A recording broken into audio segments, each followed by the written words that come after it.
Amanda, thank you very much. It's great to be here this evening. Can I acknowledge Stephen Tindall and everything that he has done and achieved for Care?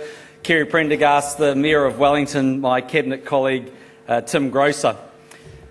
You know, I was sort of sitting there listening to Philip Mills talking about turning Auckland into Amsterdam.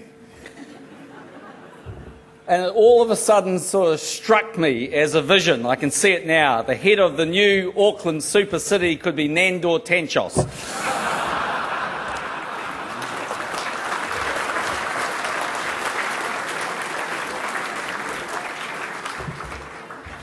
A lot changes when you become Prime Minister, I've got to tell you. I fondly remember a couple of weeks after first becoming Prime Minister, I was out with Brona, and we were walking home from Parnell. You know, my mobile phone went, and it was Steffi, who was over the road, our 15-year-old daughter, babysitting. She rang up and she said, "Dad, I'm hungry." And I said, "Well, what do you want me to do about it, honey? I'm sure there's a kitchen where you're babysitting." They're friends of ours, so I knew who they were. She said, "Well, you are the Prime Minister." And I said, "Yep, I am." She said, "Oh, can't you just ring Pizza Hut for me?" Now, I want to get back to Helen Clark in a moment, but just to give you an idea of the difference, 0800 83 83 83, I've rung them before, I know the difference there. So anyway, I rang up Pizza Hut, put in the order. Eventually, the nice guy there says to me, "How are you going to pay, sir?" I said, "Credit card, give him the number." He said, "What is the name on the card?" I said, "John Key." He goes, "The John Key?" I went, "Yep." Now I hear him scrambling to get on top of the desk. He goes, "Guys, we got the Prime Minister on the phone for a pizza." Now, that was interesting enough. What was more disconcerting was the fact that he rang back 4 times, or at least other people did. I wasn't quite sure what was worse. He's got my mobile phone number or my credit card. And he knows where my daughter hangs out on a Friday night, which is all sort of worrying. So I only tell you that story for this particular reason, because when you're sort of Prime Minister, that does not impress your children in the slightest, okay? Their mates come around and they get their mobile phones out and they wander over and they're taking a photo of me reading cabinet papers and things in the afternoon, but the kids are like, "Oh, what are you doing that for?" You know, all this sort of stuff. But I say that because about half an hour ago, I was talking to Karen Walker. Isn't she a great New Zealander? And she's fantastic, doing a fantastic job. Anyway, my daughter is going to be so excited about me having met Karen Walker tonight. She wore a Karen Walker dress at the inauguration when we first got sworn in Parliament. So I'm going to go home tonight. Well, it might be late tonight, so maybe tonight, but otherwise tomorrow morning, and tell her about how I met Karen Walker, and it'll really, really impress her. And it reminded me of a story once when I first became. Okay, cool. Yeah. Well, he could goo, but my daughter's going to coo, don't worry, she'll be... Which probably means it's going to cost me money. She's going to be down at your shop, but that's okay, that's okay. But it reminded me of a story once, just to put life totally in perspective. I was going out to the airport one morning, taking my regular flight from Auckland to Wellington about 7 o'clock in the morning, and I looked at these guys and I thought, God, they look familiar. Anyway, it turned out it was the All Blacks, right? So I'm sitting on the plane, flying down to Wellington, jammed in between Daniel Carter and Joe Rocafoko, right? I'm sitting right in the middle. And I'm sitting there thinking, should I ask him, for an autograph, because my son Max was about 9 or 10. I thought I'd go home and tell them, I haven't got it. It's still going to go to custard. So anyway, eventually I leaned over and I said, "Look, Joe, could I have your autograph? It's for my son, Yes, give me the paper. So he signs this thing over, so that was all fun. So I'm a reasonably mathematical kind of guy, and I was spending this time, doodling away in caucus, and I worked out that the statistical probability of becoming an All Black is, believe it or not, the same as becoming a Member of Parliament, right? I bet you didn't know that, right? So anyway, I went home on the Thursday night, got home from 2 or 3 days in Wellington, walked in the door, said, Max, I got a bit of good news. He goes, "What's that, mate?" "Well, Dad," and I said, "Look, I've got Joe Rocafoco's autograph. I sat next to him on the plane." He said, "That's great." And I said, "And do you know, Max, the statistical probability of becoming an All Black is exactly the same as becoming a Member of Parliament?" And he looked at me and said, "Well, I wish you were an All Black then."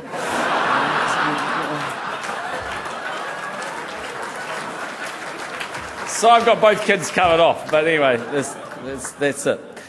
Look, you come to evenings like tonight. You know, one interesting thing, I mean, Tim will probably tell you this if you go and talk to him, when you become a minister or whatever, they give you miles, you know, you used to get these endless speeches. They're so boring, actually. I never read them out. I just write little bits of things on paper. Because I don't think you actually need a speech if you really have a sense of what it is that you want to say. And that is that you come to an evening like tonight and you just feel the pride that is New Zealand. And the fact that we are a small country, but we excel in so many spheres and in so many different ways.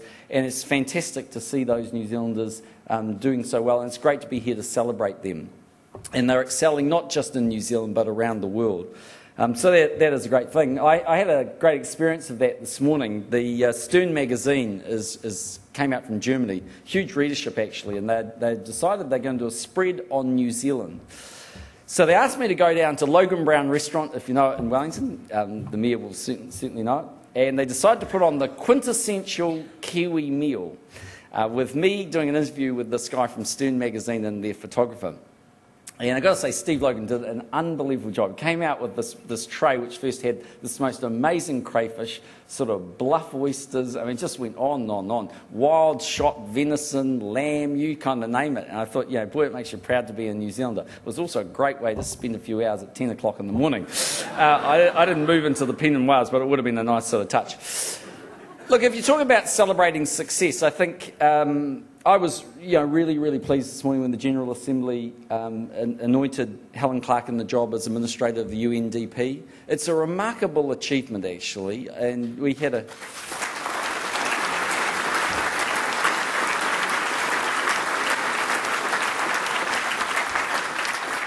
We had the opportunity to say a few words about it in Parliament today, but it really is, and it's a credit to her. 27 years in Parliament, an opportunity now to step out on the world stage and to do some amazing things. And that organisation does do some incredible things. It's a $9 billion New Zealand budget. It's got to deal with every issue from sort of developing nations right through to HIV. It's a big task.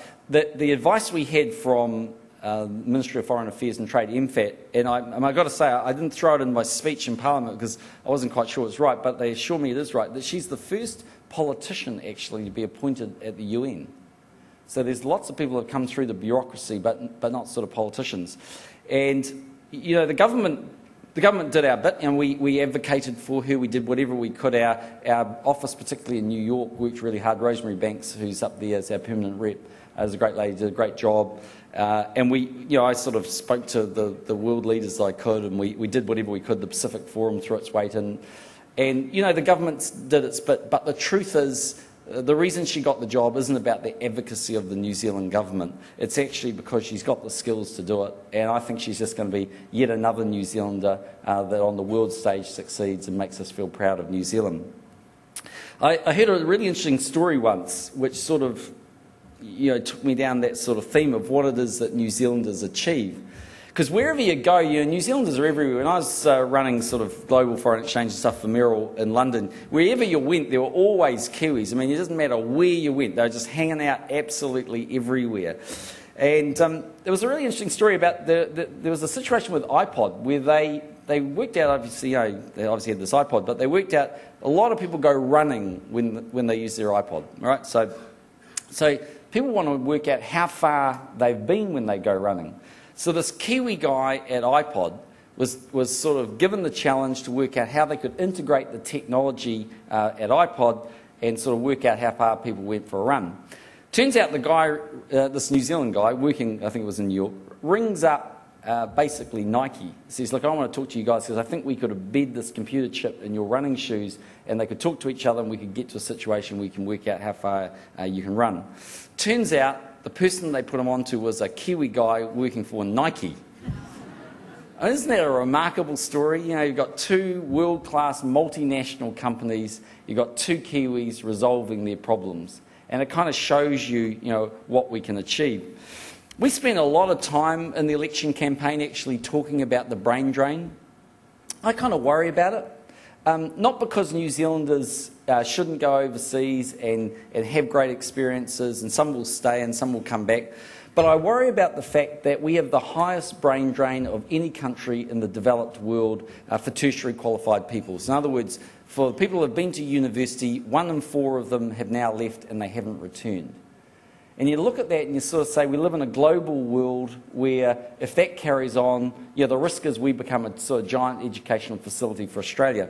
So it worries me, and it's one of the reasons why we're really focused on lifting average per capita incomes and delivering opportunities for New Zealanders. We've got to deliver an environment where entrepreneurial people believe that they can stay in New Zealand and succeed. So at one level I worry about that. But the thing that gives me confidence about that is New Zealanders will always go overseas and they will always travel, and I'm the first to acknowledge that, and I did that myself. But what Kia has done is it's managed to, I think, hugely successfully understand that New Zealanders will go and live overseas, but that doesn't mean their ties to New Zealand and their involvement with New Zealand and their capacity to help New Zealanders is in any way limited. In fact, actually, it's hugely advanced, because they have a series of contacts and they can help people through. And that's really the strength, I think, of New Zealand, is that we're so small, with sort of tiny degrees of separation. It's a little bit like us in Australia. I always sort of think with Australia, I always say to the Australians, if we got married and then we got divorced, we'd still be cousins. That's how close we are.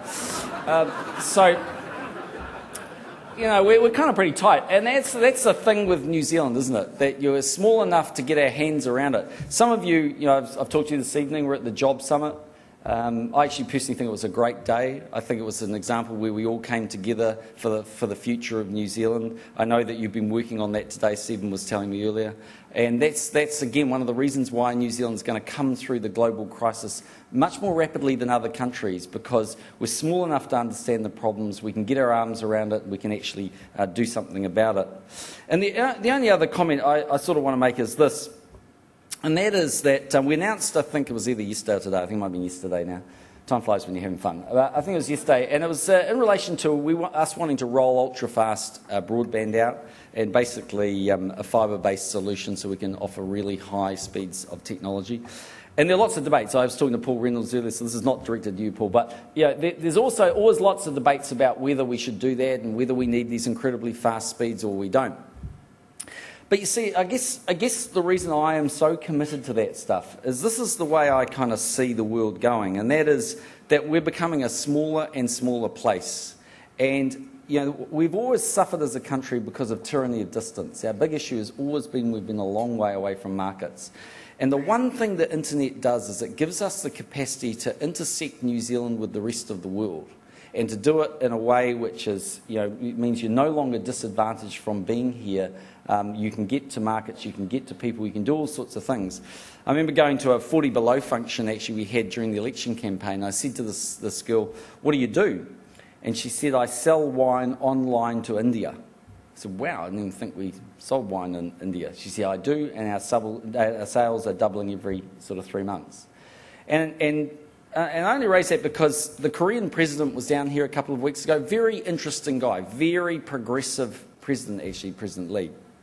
And I was talking to him about ultra-fast broadband. He said, "Look, this is what we're doing in Korea. We've rolled out to 92% of homes. We've got 8% to go." He said, we can do amazing things on it. Once you've got the fibre network, you can do whatever you want out the other end of it. We've developed this HP TV. It's better quality than high-definition TV. The TV you watch, we call a dummy box in Korea. I said sometimes I'm the dummy on the box, so don't sort of push it. But it was a bit lost on the Koreans. Sometimes the jokes don't always work, but it kind of worked. I laughed. Anyway. But the interesting thing was he said, "Look, we're out there designing all these amazing programs and documentaries, and you can be able to download, you can watch whatever you want, you can do whatever you want." And he said, "I'm going to roll it out to the last 8% in Korea. They're the poorest Koreans. They're the poorest Koreans. And I'm going to do that because what that's going to do for those families and those kids is going to deliver opportunity." And so I just sort of look at it and I say, if we can lead the world in ultra-fast broadband, or at least be up there with the Koreas of the world, yeah, it's a big investment. I understand that.